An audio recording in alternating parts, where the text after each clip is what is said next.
love the way that the bonding with the dragon works. Like, when they bond with the dragon, they can read each other's thoughts and feel each other's emotions and share in some of the dragon's power.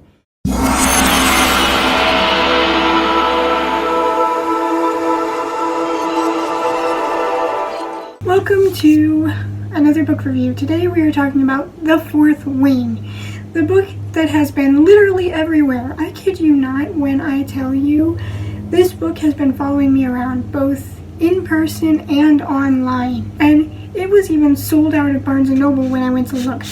Sorry, I didn't tape this hardcover in because there's a gorgeous map on the inside that I didn't want to block by taping the cover in. I absolutely hate letting hardcovers slide around like that, but for a gorgeous map in a fantasy book, I will make an exception and not tape it in as much as it aggravates me. The Fourth Wing is kind of like Divergent meets How to Train Your Dragon with slightly violent fantasy. Now, we follow our main character, Violet. And before I continue, there will be spoilers for this book. If you don't want the spoilers, you know the deal. You can leave now. Now, assuming all of those that don't want spoilers for this book are gone because it is immensely popular, let's get into this. Now, Violet, our main character, is 20 years old and is being sent to a war college. They actually call it that, the war college, to become a dragon rider. And she is very much against this because her entire life she has studied to be a scribe, which are knowledge keepers and record holders. But her mom, against her will and even threatening to drag her back if she tries to leave, forces her to sign up to be a writer, even though becoming a writer is practically a death sentence. She is not only trained to be a scribe her entire life, but she is the smallest and the weakest in her group because her mother was sick when she was born, so it affected her ligaments and her bones, making them weaker than most. So I feel like her mom is a big bitch for forcing her daughter into this. Like, what kind of mother basically puts their child into a death sentence? And not only that, but this whole world is messed up. Like, babies are branded traitors for stuff that their parents did. And it's like, what the hell? We see Violet going to this war college because the Dragon Riders and the Griffins are in a war. So they train people as much as possible because riders don't last long, both in the war and in their own wards. We follow Violet as she goes through all these trials to become a rider in this college. You have her best friend, who she's known since she was born, Dane, and you have the bad boy, Aiden, who has said to hold a grudge against her family name because her mom put his dad to death. So she was told to steer clear of him and watch her back around him. But he had a chance to kill her so many times that I'm like, he's going to turn into the love interest. I guarantee you the best friend is going to turn into the bad guy because it's one of those, you think he's going to be good for her, but the bad guy ends up being a good guy, and the good guy ends up being a I'm a nice guy kind of guy.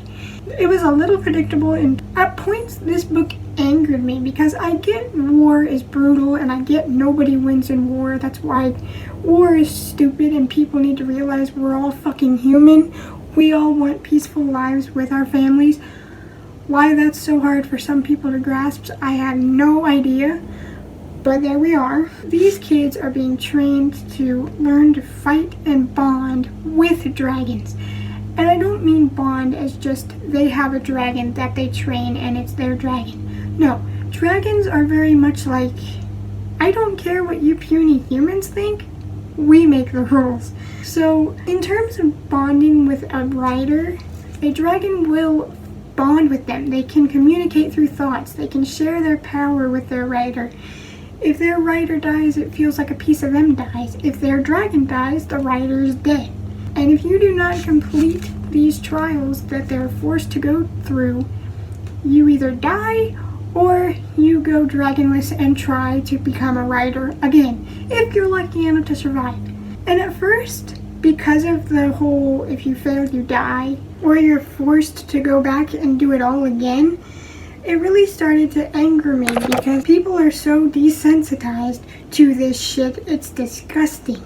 Like they say, you never forget it, but you have to move on, is despicable. And the whole time it just doesn't feel right. And you're reading about watching these young adults constantly having their life on the line, and the adults are okay with it, even cold about it. It's disgusting. But I really love the way that the bonding with the dragon works.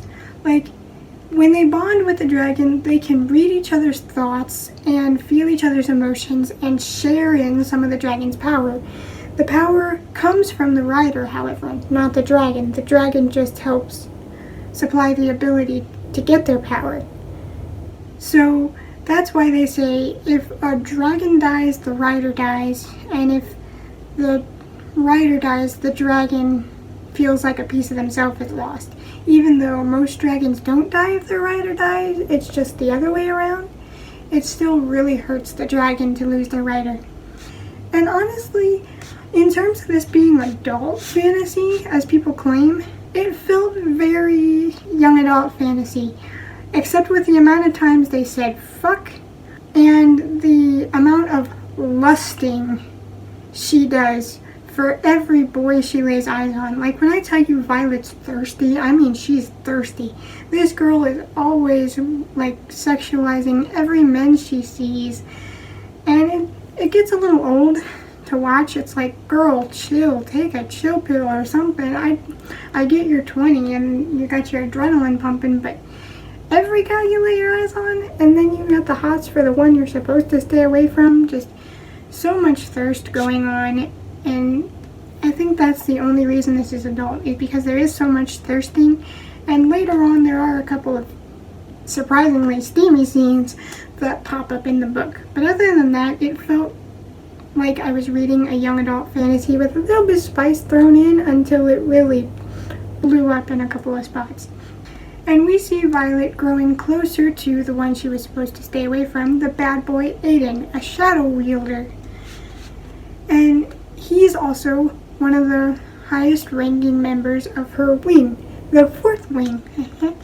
So they're sent on these training missions, and he's trying to train her in hand-to-hand combat and trying to strengthen her because, lo and behold, because she's the smallest rider that bagged the biggest dragon, she can't keep her seat, and it's making her struggle.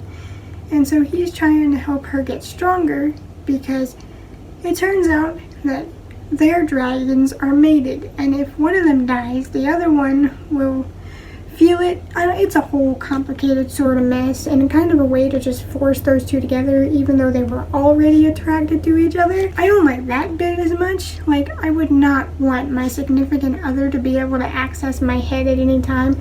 Absolutely not. No thank you. That doesn't mean I'm gonna keep stuff from them, but like, I want my privacy once in a while. Like, just that was an odd bit to throw in. They already liked each other. You didn't have to throw in the mind-reading connection because their dragons were mated. Just a whole mess. But the story overall was good, even though parts of it felt like I was reading a young adult instead of a high fantasy adult series. I liked the story. The twist at the end definitely caught me off guard, and I cannot wait to see where that goes in the second one. And I'm actually going to let a family member borrow this, so because she can't find it anywhere either. And so I'm going to continue reading a digital book on my phone. Was this book worth the hype? In my opinion, no, but it was still good and an enjoyable read. So, hope to see you next time.